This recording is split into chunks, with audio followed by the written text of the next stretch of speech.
went to college. Because before that, I saw, you see things on the news, and it's always the Israeli perspective and the Israeli narrative, and it's also very small, it's like little snippets in the news.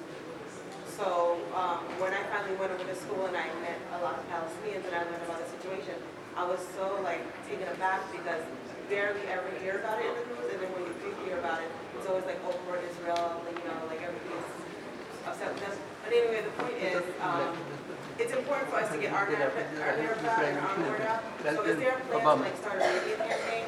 Because I think it's very important that we just push this and because I didn't even know Kashmir was under occupation for 79 years. That's insane.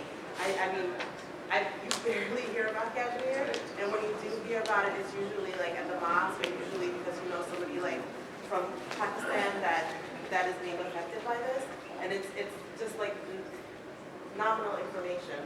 So I really feel like we need a massive campaign, because I think what's helping the Palestinian cause right now is the fact that you have social media. Just like with Black Lives Matter, this stuff has been happening in the United States forever, but when you see it and you can't get away from it, then it has to be addressed.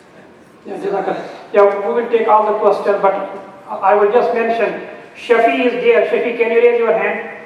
So all those brothers and sisters who would like to get the information, please keep your email address there, particularly you, inshallah, we will send you. There are a lot of these things going on, inshallah. Brother Ridwan Khalid, can you stand up, make it short because, mashallah, there are so many hands, both men and women. It's a very specific question. Naimvig addressed it towards the very end of your talk, and just the BDS movement. But do you think how practical and pragmatic it is that our organizations, and I'm putting your feet to the fire here, ISNA, ICNA, CIOGC, would they boycott India? If we say, yes, let's not go to the Patel brothers, let's not watch Indian movies, how many of us in this room would do that? So it's a question to all of us. Brother Ridwan is Kashmiri by birth. Yes, brother. Little loud so that they can. Yeah, we try to engage the educated, the conscientious Indian people. But the one question they throw back at you is, what about the Kashmiri Pandits? Can you educate us about this? Yes, good. So, brother, you raise your. Assalamu alaikum. I know we are tested, there's no doubt about that for what we are. If you can look towards that, because most of the people are there. Yeah. We are tested, but the thing is this, how long will we test? That's the question. I think it is the conspiracy on the part of non-Muslims that subdue the Muslim countries and Muslims in general. And that's the reason, if you see what happened in East Timor, when the Hindus, they got the freedom with no problem. Same thing in Sudan, same thing in other areas. But the thing is, when it comes to Muslims, they are subdued, and that's what the policy is. But the thing I like to say that not only we should contact all these organizations, but also write to the congressmen and the senators to make an impact, and we have to get active in this regard. Dr. Das, last word. Before Dr. Das, one minute. Javed, can you stand up? Look towards that. Actually, I don't have a question, but I just wanted to inform all of you that in Chicago, Kashmiri community united together, and we had two protests in downtown Chicago. One was last month in July, and one was last week on Sunday, and that was the largest protest of Kashmiri community in Chicago. And I want all of you to support us and go on our Facebook page, Kashmir Solidarity Council of North America, and I will be coordinating with all Kashmiri organizations, including Dr. Fai, and getting directions and guidance from them, and we will work together, and we have to work together, and we have to unite and work together and talk to our neighbors, talk to our friends, talk to our congressmen, talk to our senators. We have to be proactive. If we will not do, practically, really, will not make any difference, and people will continue to suffering. That's what I want to request. Yeah, Javed Rathur has been the leader of Kashmir community, not only here, but also in other Kashmir. Very quickly, because we have to get a response also. 3 points. Because the next session is coming. Assalamu alaikum wa rahmatullahi wa barakatuh. I just wanted to make 2-3 points. One, you will hear the propaganda from Indian propaganda machine that what's going on in Kashmir is done by Pakistan. And believe it or not, Allah is my witness, Pakistan has nothing to do with what's going on. How can spontaneously 500,000 people come to Salat al-Janazah?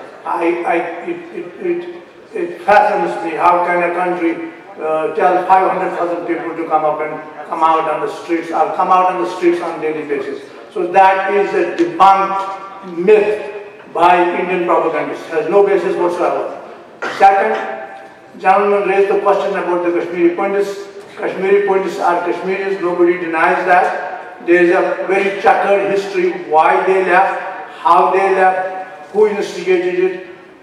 They are, if you go and scan every printed material, every Kashmiri leader, pro-freedom leader, resistance leader, ask them to come back and live as our neighbors, as our brothers and sisters. Nobody denies them that fact. But what they want like Israeli colonies. They want a separate colony and all that stuff. And that's what BJP government in India have started doing, Sanic colonies, Pandit colonies, this colony, just simply reducing the majority of Muslim population in occupied Jammu and Kashmir to minority and then say, come on, let us do the plebiscite. That has been going on for the last few years, the Indian stuff. So the third point, I showed you those pellets. The last news, which was a few days ago, 1.7 million pellets were fired by Indian forces. So look, go and research it for God's sake, and you will see that what I said here, I said a fraction of what is being written about it. Salam alaikum. Sheikh Idris is going to make a comment, inshallah. We are already short of time. Next session is here, then Naeem is going to conclude it. And before that, there will be an announcement from him after this speech.